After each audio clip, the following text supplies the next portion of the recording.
to turn this level 1 paladin into a level 2 paladin. So on the other video, I took the long lesson of making a level 1 paladin. Now that we have everything written down, leveling up is going to be a much easier task. And I do recommend you learn by reading exactly like what it says. That's something you don't have to figure out immediately. You can just Google it, like what number do I add to my attack bonus? What number do I add to my damage type? Where do I get my skills, etc. But since I'm trying to use the player's handbook so you guys can see where I'm at, we're just going to use that. So our half-orc paladin, Robert, has gained enough experience. You know, he gained 1,000,000 experience. He's now paladin level 2, right? Ta-da. I'm at level 2. What does that mean? What the fuck does that mean? What that means is you go to the book, go to paladin, and now you look at paladin level 2. Oh, paladin level 2, I still have 2 proficiency. Damn, I can't wait to get to like level 10 where I'll have double. That means I'll have a 4, then 4 plus 3 would be 7. Man, I would be just I don't even have to add any numbers to this. It's incredible. Okay, so I don't mess with this number. Oh, now I get to choose something called fighting style. Now I get to cast spells. Now I have divine smite. Now I have two spell slots to cast level 1 spells. Holy shit, can't wait. So how do I put that over here? That's what I'm trying to show you. So we have this sheet, right? We have Robert's sheet. I just showed you how to do level 1. You know, he probably gained like, 5 gold pieces or whatever, so he has 15 gold. He probably gained a whole shitload of copper because that's usually how it goes. So he gained like, 250 copper and maybe like, 7 silver. So that's where that goes right here. And he got a +1 halberd, right? +1. So now when you +1, that also increases your attack bonus, and that also increases your damage, right?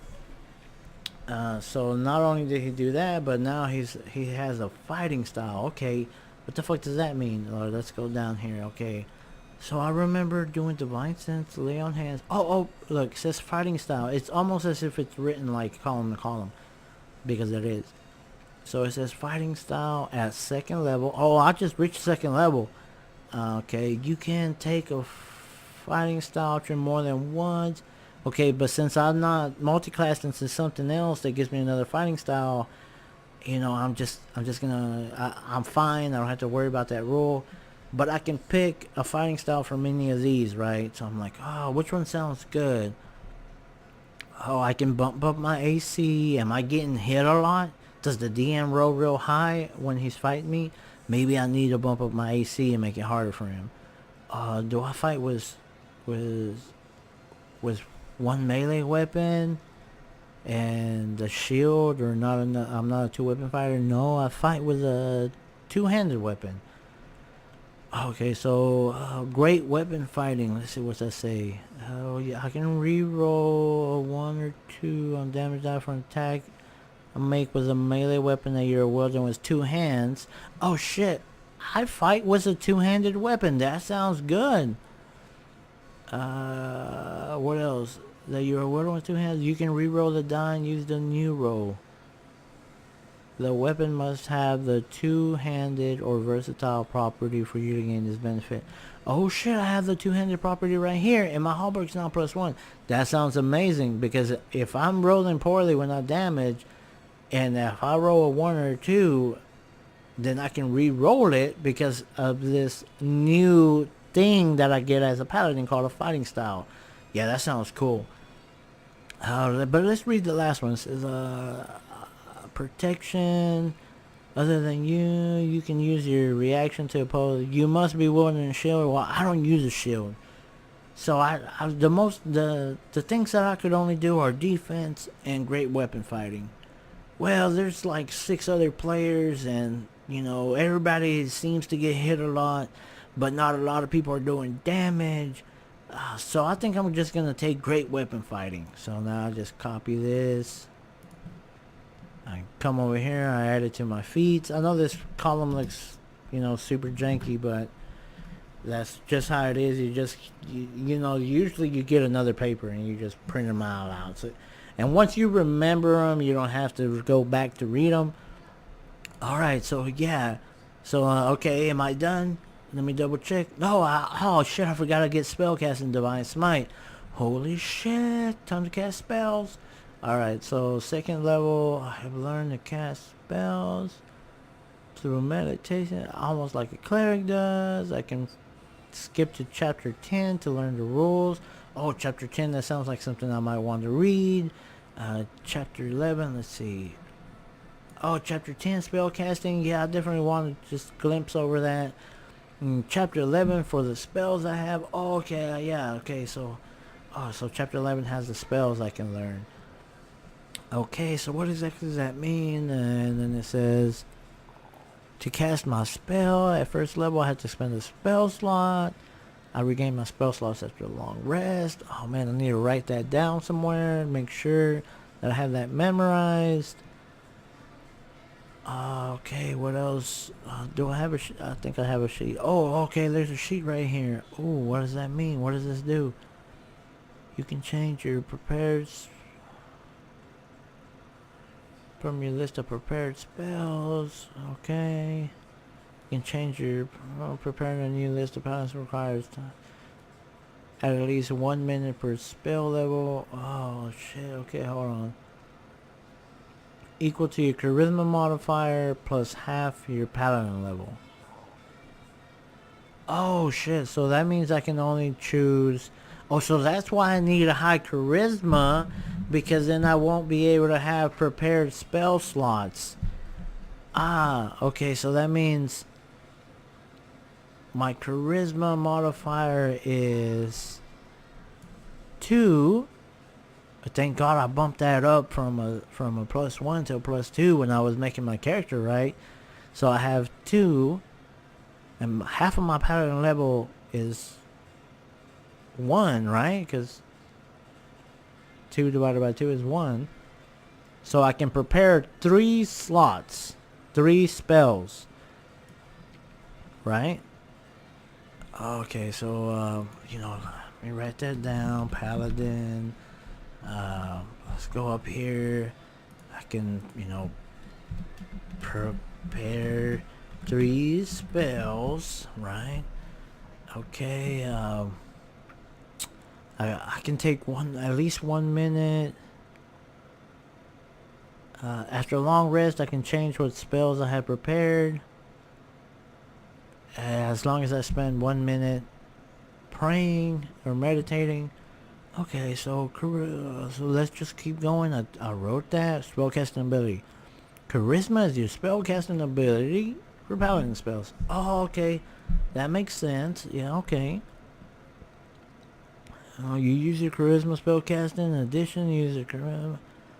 Oh, what the fuck does that mean? A spell save DC? What the fuck is that? Oh, over here on my sheet, there's a square that says spell save DC. So 8 plus proficiency plus charisma. I know my proficiency is 2, so that's 8 plus 2. My charisma is 2, so that's 8 plus 2 plus 2. That equals 12. Spell attack modifier is proficiency plus charisma. So I know my proficiency is 2, my charisma is 2, so I have a +4 to attack. That sounds cool. So like if I have a spell that I need to add my attack modifier to it, I have it right here. Spellcasting ability. Oh shit, I just read that. It says charisma is your spellcasting ability. Oh, let me write that down. Charisma. Right? So paladins don't learn cantrips. Oh look, it says spell slots total. Shit, I haven't erased that. So spell slots total. Let's see, what the fuck were spell slots right up here? Charisma plus half my paladin level. Oh, that's 3. So I have 3 spell slots total. And then over here, I can just keep track with a pencil to figure out, what spells, what spell slots I have cast. So I can cast a first level spell 3 times before I have to take a long rest. Let's see. Okay, so I have to use my holy symbol. Oh yeah, that holy amulet that I have is now coming into use because I need that so that I can cast spells, and if somebody steals it, then I can't cast spells. So I also learned Divine Smite, and I can expend any spell slot to cast it. Sure. Oh, Divine Smite sounds cool. Looks like I'm gonna have to write that down. Basically, I can use a spell slot, which I have 3, to add an additional 2d8 for first level. So then, that sounds strong, you know. That would be 1d10 plus 4, and then if I Divine Smite plus 2d8, damn, I would be doing a lot of damage. And then our great weapon fighting, that would mean that if I roll a 1 or 2, I could re-roll that. So that means I'm going to be potentially doing, 4, let's just say you roll 3, so that'd be 7.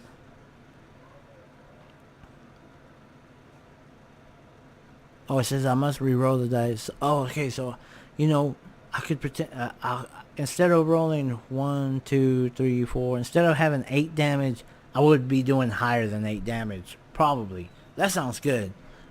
Yeah, so I'm going to remember that. But where the fuck can I put it? Oh, look, there's a square over here that says additional features and traits. Shit, I wish I would have scrolled down. I'll just put my Divine Smite in there so I can see it and remember it.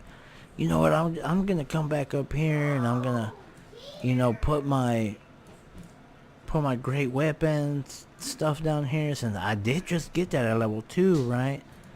I'll just put that down here too, and I can keep track of what I have in different squares. Okay, so I got all that stuff down. Oh, so where are my spells? If I remember correctly, it says go to chapter 10 to learn about spells. Go to chapter 11. So I'm at chapter 11. So at first level, I gained the ability to have all these spells, but I can only pick 3 to cast per long rest. So like, so the gimmick is to like be a certain type of paladin. Like if you're like a always beneficial type of paladin, then you'd have like cure wounds, purify food and drink, maybe even detect evil and good. Or let's say you're like always trying to fight paladin. Oh shit, I'm gonna take Searing Smite, Thunderous Smite, Wrathful Smite, and I'm just gonna smite, right? No, fuck these other spells, I don't need them. Or maybe I want to be a little varied. Oh shit, Detect Magic sounds cool. Detect Poison, Disease, Shield of Faith. I only picked 3. Alright. Oh, so I'm done with... I'm done? I just have to pick my spells? I just have to write down the spells? Okay, so I write down the spells. I remember... Oh, that sounds kind of easy. My DM said I could go to level 3. Okay, so now I have Divine Health, Sacred Oath. What the fuck is that? Spell slots per level. Oh shit, this number was wrong. At level 2 I should have only had 2. Well, thank God he let me bump up to level 3, so now I know that was wrong. That's 3, because this chart tells me right there. So Divine Health and Sacred Oath, what the fuck is that? Let's keep going down. So I remember I was Divine Smite last. Oh man, I'm immune to diseases. Nice. So let's copy that. That means I can never get sick. Let's make sure we put that there, so I can remember it. Oh, this is what we're talking about, Sacred Oaths. This is what makes me different from other paladins. So oath spells are all only associated with certain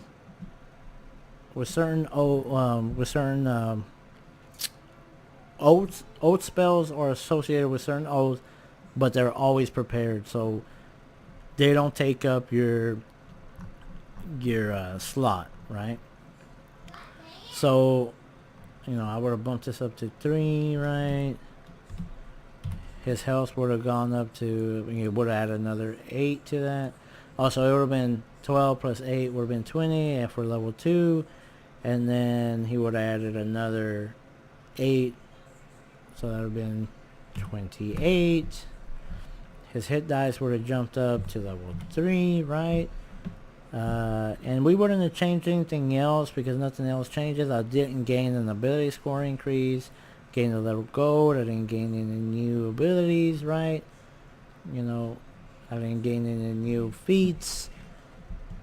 Just gaining level. So, Robert the Paladin, he's gonna be also devotion. He's gonna devote his craft to being the best paladin he can be, right?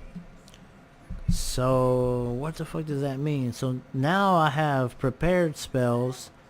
So now I can always have spells over here that don't affect how many I can prepare. So normally you'd be able to prepare 3, but when you have a sacred oath, you can have 2 extra. So you'd have 2 that you always have and 3 that you can change. So that's kind of where your oath goes. So if you're a certain type of paladin and you're like, I always want to have smite, right? Or I always want to have a certain spell. So that's where you get your Oath of Vengeance, you get your Ancients, you're like, oh, I always want to have Ensnaring. Oh, some of these spells aren't even on my spell book. Some of these spells aren't even Paladin spells, and I get to have them. That sounds cool. Maybe I want to be something else because of that, right? So, let's keep on reading, right? And it says Channel Divinity. But over here it says ability score level 4, level 5. Okay. Sacred Oath, right? And that's what I'm trying to pick over here. Sacred Oath at 3rd level. Oath of Devotion. Okay, it's it's the very first one. Easy for me.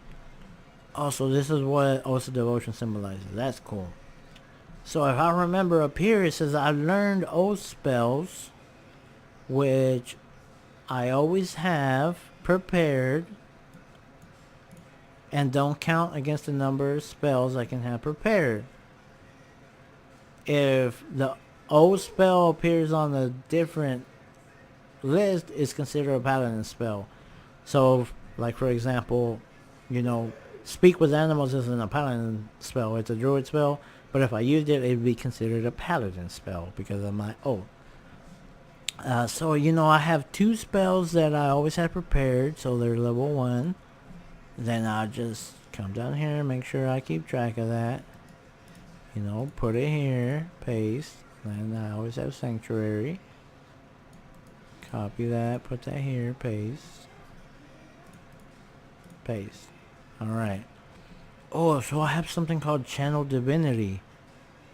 Oh, so yeah, I'll definitely have to read what the heck that does. I'm running out of space. I'm just going to put my Channel Divinity in this square because I don't really have any treasure right now.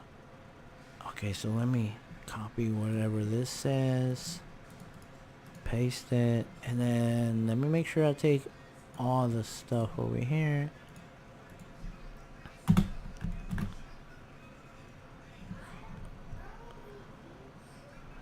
Oh, Channel Divinity at 3rd level. I gained the following 2 Channel Divinity options. So I can do either one as an action. As an action, you can imbue one weapon you are holding with positive energy using your Channel Divinity. For 1 minute, you add your Charisma modifier to attack rolls made with that weapon. The weapon also emits bright light in a 20-foot radius and dim light 20 feet beyond. You can end this effect on your turn as part of any other action. If you're no longer holding or carrying the weapon, or if you fall unconscious, it ends. Oh, so that means that when not only am I getting a great weapon fighting to my damage and smite, but also I have the ability to add my charisma to my attack damage. So that would be 2. So my attack bonus. So attacking with my hardware would be at +8 to hit. That means I could hit a lot of stuff. And that could guarantee that I have the ability to Great Weapon Master and dump Divine Smite, right? Or if we're surrounded by undead, I can just use my channel divinity to turn undead. Each fiend that's next to has to make a wisdom saving throw. Also, what the fuck is wisdom saving throw? So my spell DC is 12. Oh, that's where that comes in. So if undead beat a 12 wisdom, then they don't get turned. But if they do, what's that say? They start taking damage. Oh, that sounds cool. That's why I like this ability. A turn creature must spend its time moving as far away as it can and can't willingly move to the space. For its actions, it can only dash. Oh, I should tell my DM that if I do succeed, any undead that are turned can only dash and move away from me. Oh, that sounds cool. I like that better than anybody else. Also, so that level 7, I'd have an aura. Friendly creatures within 10 feet of you can't be charmed while you are conscious. Oh, so if somebody's trying to dominate my friends, I really need to remember that at 7th level, if anybody's within 10 feet of me, they can. If anybody's within 10 feet of me, they are immune. They just can't be charmed if I'm conscious. That sounds pretty strong. Let's see. At 6th level, I have an aura of 10 feet. And any friendly creature can add my charisma bonus to their saving throw. So my charisma bonus is 2. So they'd be able to add 2 to their saving throw as long as they're 10 feet next to me. That sounds pretty good. Can't wait till I get to level 6, or level 5. But just in case, ability score improvement, what the fuck does that mean? Alright, so let's go up to the top. And I can either choose to bump up my odd numbers by 1 or 2 of them by 2. So I could turn this into a 19 right away. Or I can put 1 there and turn it into 18. Put 1 here and turn it to 16. And then my numbers increase here.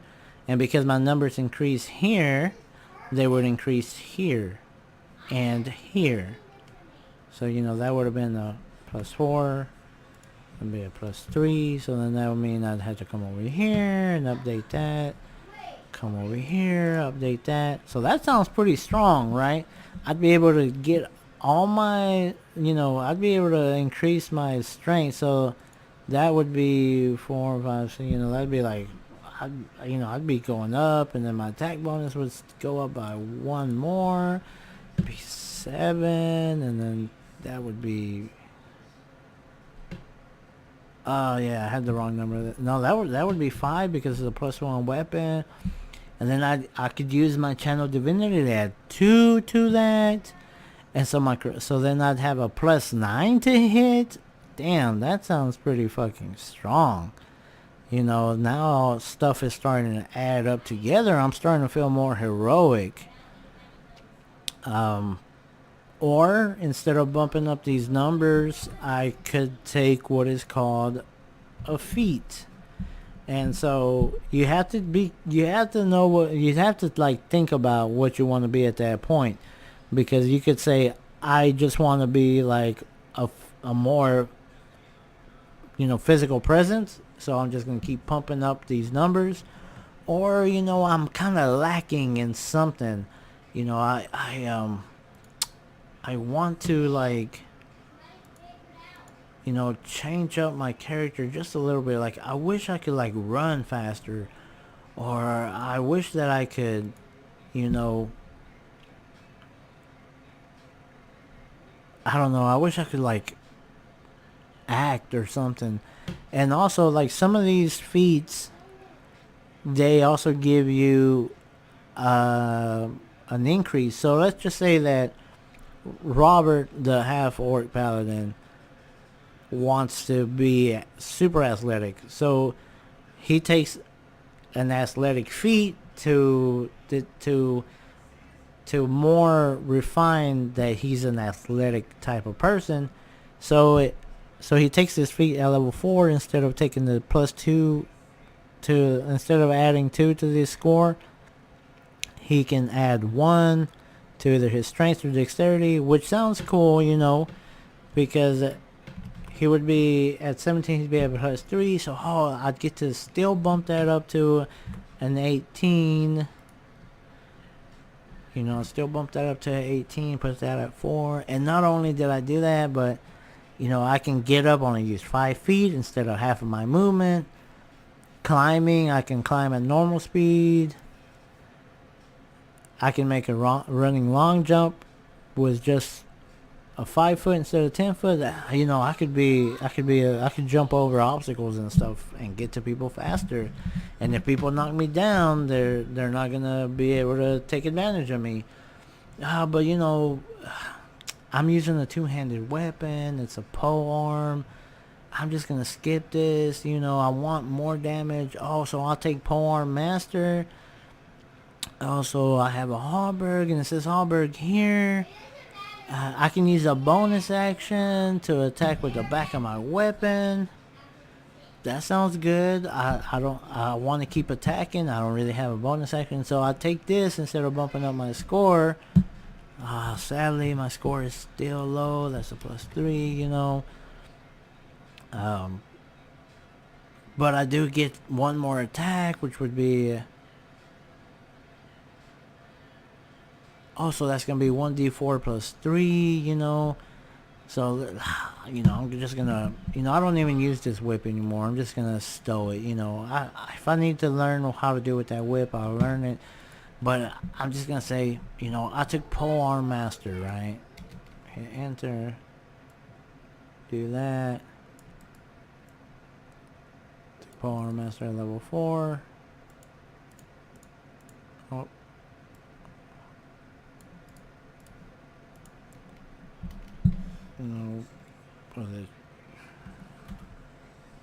So I took Power Master at level 4. I come up here, make sure I write it down.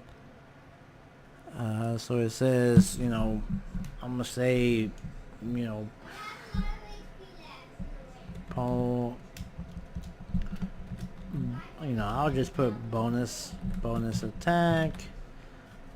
Then that's gonna be my halberd still is a +1 weapon, and I'm still attacking with the +1 weapon. I'm considered proficient in it, so I'd be attacking with the blunt end for +7. That sounds crazy, but instead of 1d10 plus 5, I'm gonna be doing 1d4 plus 5 bludgeoning. Hell yeah, that sounds good. And not only that, but if somebody tries to get near me, I can use my reaction and cause an attack of opportunity, which would mean I would be able to attack with these crazy numbers again. And if I put my channel divinity, I'd be another +2, so I'd be a +7 to attack with both sides. Man, that sounds good. I'd rather do that. If I roll ones, I just trigger my great weapon fighting. Yeah, that sounds good, So that's basically how you do it, how you get these characters rolling. I'll just take a quick glance. You know, that's a level 4, your extra attack. You just get to attack twice. So you'd be able to use your halberd twice, and then your bonus action, which, man, that's a lot of damage once you start adding that shit up. And then you'd have your aura protection at level 6, which would mean if anybody's within 10 feet of you, they get to add your charisma to any saving throws that they do. You also do too, I believe. Whenever you or a friendly creature, yeah, so you should have been adding +2 to all your saves, right? So what you could do is just put a +2, just add 2 to all these, right? So that you can just remember them. Or you could just like write it down and you just say this plus, you know, right on the side that says, or, you know, +2 in pencil or whatever, because of, you know, my aura. And then since you would be at 7th level, I get a Sacred Oath feature. So let's go to my Sacred Oath part. And because at 7th level, anybody that's within 10 feet of me not only gets my aura protection, but they are completely immune to being charmed, which sounds good, and it's something that I wish we would have known a long time ago, because I think I've tried to dominate people, but I'm not too sure. So that's just something you'd have to, you know, remember. Make sure you write it down on a piece of paper.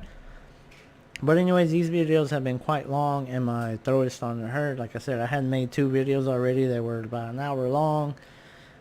So thank you for watching. I hope you learned something. If you have any more questions, please let me know, and I will continue to try to help you guys play D&D. So, you know, have a good one. Goodbye.